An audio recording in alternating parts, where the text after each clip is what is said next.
大家好，我是元猫。2026年1月初，一款叫死了吗的 APP 突然火爆起来，它成功登顶苹果中国区付费总榜，下载量更是暴涨了300倍，精准地击中了独居人士的安全痛点。这款 APP 的功能十分简单，无需注册，用户只需填写1到3位紧急联系人的邮箱，然后每日手动签到就行。要是连续2日未签到，系统就会自动向联系人发送预警邮件。虽然它并非十全十美的安全方案，但对于独居者来说，花8块钱就能给自己买一份不被世界遗忘的安心，也是很值得的。趁着这款 App 大火的热度，今天咱们就来深入探讨一下全球独居现象这一发展趋势，各个国家的独居现状究竟如何？为什么在一些较为发达的城市里，选择独居的人越来越多？最后，我们也会聊一聊不婚不育和独居现象背后大家观念所发生的变化。曾经独居这个词带着一种没人照顾的可怜意味，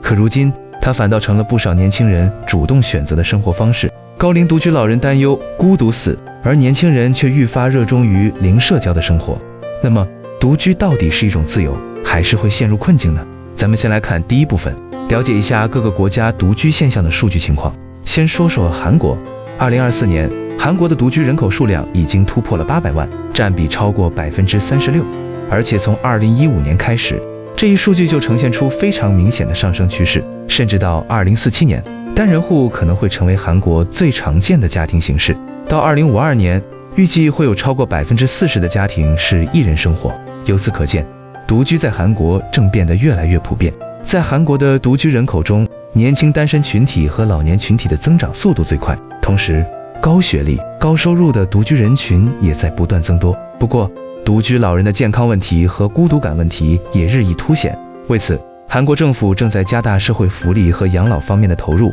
再看看台湾地区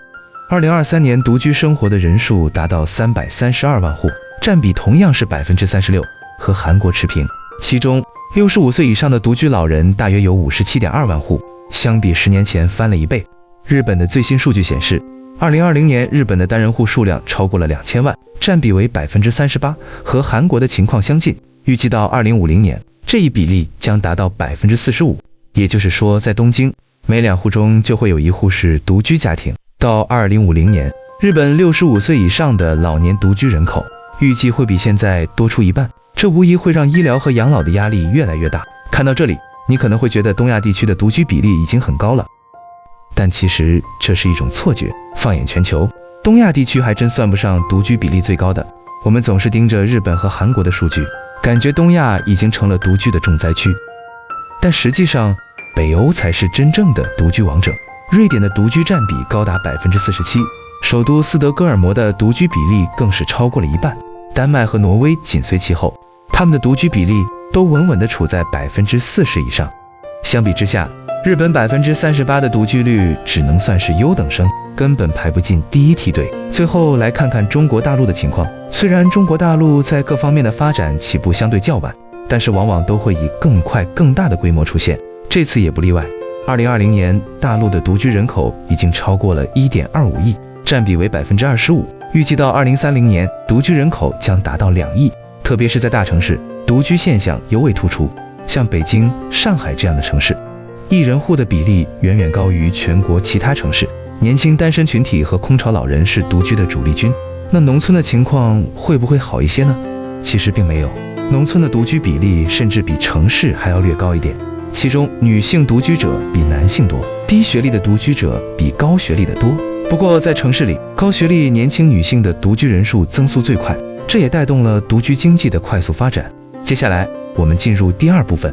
围绕经济和城市发展，探讨一下为什么发达城市的独居率会特别高。最直接的原因就是大城市拥有更好的就业机会和更高的收入水平，这吸引了大量年轻人前往，尤其是那些专业技能较强、学历较高的人，他们更愿意独自去大城市闯荡一番。毕竟谁不想去更大的舞台展现自己的身手呢？然而1线城市的生活成本也很高，就拿房租来说，可能就要占到工资的3-4成。很多人为了节省开支，会选择合租或者租一个小一居室，特别是那些刚参加工作、经济基础薄弱，家里又无法提供太多帮助的年轻人，更倾向于自己一个人住。他们觉得这样可以自己把控生活品质，生活也更加方便。这也是现在小户型房子特别受欢迎的原因。很多合租的年轻人每天回到家就仿佛进入了自己的小世界，彼此之间很少打招呼。大城市的生活节奏太快，大家压力都很大，居住空间又狭小，也没有共同交流的场所，